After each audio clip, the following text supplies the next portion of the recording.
কুরআন মধুর বাণী আমি যখনই শুনি আমার মন ভরে যায়।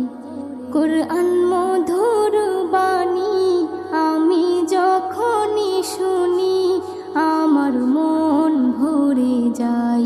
শোনো মুমিন মুসলমান, পড়ে দেখো না কুরআন, কত শান্তি পাওয়া যায়। কুরআন